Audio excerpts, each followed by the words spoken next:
जय श्री कृष्णा। नमस्कार और स्वागत है आपका पौराणिक पथ में, जहां हम लाते हैं धर्म, आस्था और संस्कृति की जीवंत कथाएं और रहस्य। आज हम बात करेंगे निर्जला एकादशी 2025 की।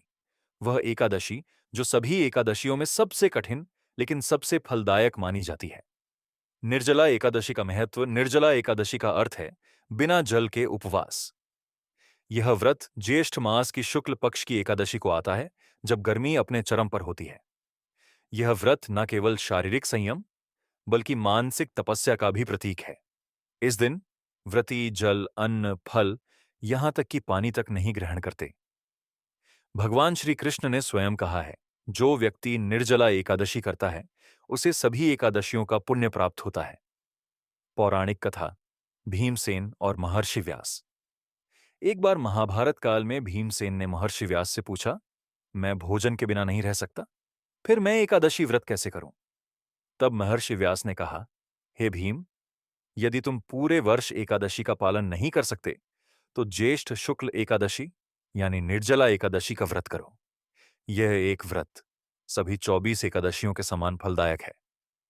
भीमसेन ने इस कठिन व्रत को किया, बिना जल और भोजन के पूरे दिन उपवास किया और रात्रि को श्री हरि विष्णु का ध्यान करते हुए जागरण किया। इसी कारण यह व्रत भीमसेनी एकादशी और भीष्म एकादशी के नाम से भी जाना जाता है। निर्जला एकादशी 2025 की तिथि और समय। निर्जला एकादशी तिथि स्मार्त 6 जून 2025 शुक्रवार।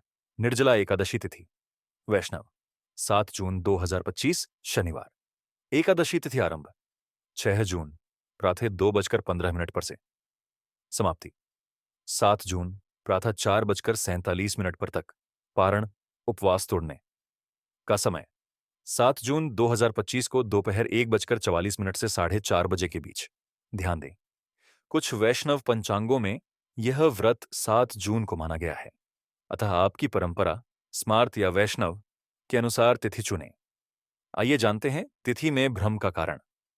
सबसे पहले एक महत्वपूर्ण बात। निर्जला एकादशी 2025 की तिथि को लेकर कई लोग भ्रम में हैं। निर्जला एकादशी की तिथि को लेकर भ्रम का मुख्य कारण स्मार्त और वैष्णव परंपराओं में अंतर है। स्मार्त परंपरा, इस परंपरा के अनुसार एकादशी तिथि के दिन ही व्रत रखा जाता है। वैष्णव परंपरा, इस परंपरा में यदि एकादशी तिथि का प्रारंभ सूर्योदय से पहले होता है तो व्रत अगले दिन रखा जाता है। स्मार्त लोग चंद्र तिथि के अनुसार 6 जून को व्रत रखेंगे, जबकि वैष्णव परंपरा से जुड़े लोग 7 जून को निर्जला एकादशी का व्रत करेंगे। इसीलिए आप अपनी परंपरा, कुलाचार और गुरु परंपरा के अनुसार सही तिथि का चयन करें। व्रत विधि। सूर्योदय से पूर्व स्नान करें। भगवान श्री विष्णु का पंचामृत से अभिषेक करें। पीली वस्तुओं का भोग लगाएं, जैसे केला, पीला चावल, चना दाल। विष्णु सहस्त्र नाम का पाठ करें। पूरे दिन जल तक ग्रहण न करें, यथासंभव। रात्रि में श्री हरि का ध्यान करते हुए जागरण करें। यदि आप निर्जल व्रत नहीं कर सकते तो फल और जल लेकर भी कर सकते हैं, लेकिन संकल्प अवश्य करें। विशेष फल और लाभ सभी पाप नष्ट होते हैं। समस्त एकादशी व्रतों के पुण्य की प्राप्ति होती है। भगवान विष्णु की कृपा से जीवन में धन, संतति और स्वास्थ्य की प्राप्ति होती है। पितरों को मोक्ष और देवताओं से विशेष आशीर्वाद मिलता है। उपाय और दान। इस दिन विशेष उपाय करें। तुलसी के पौधे को जल अर्पित करें। शंख में जल भरकर भगवान विष्णु को स्नान कराएं। गरीबों को छाता, जल का घड़ा, पंखा, सत्तू और वस्त्र दान करें। गाय को गुड़ चना खिलाएं। ब्राह्मणों को जल से भरे कलश का दान करें। क्या न करें। प्याज, लहसुन, मांसाहार से दूर रहें। क्रोध, झूठ, आलस्य और अपवित्र विचारों से बचें। दिन में न सोएं, यह पुण्य का नाश करता है। तो भक्तों, इस निर्जला एकादशी पर अपना व्रत और उपासना पूरी श्रद्धा और नियम से करें। यह एक व्रत साल भर की एकादशियों का सार है, इसे साधारण न समझें।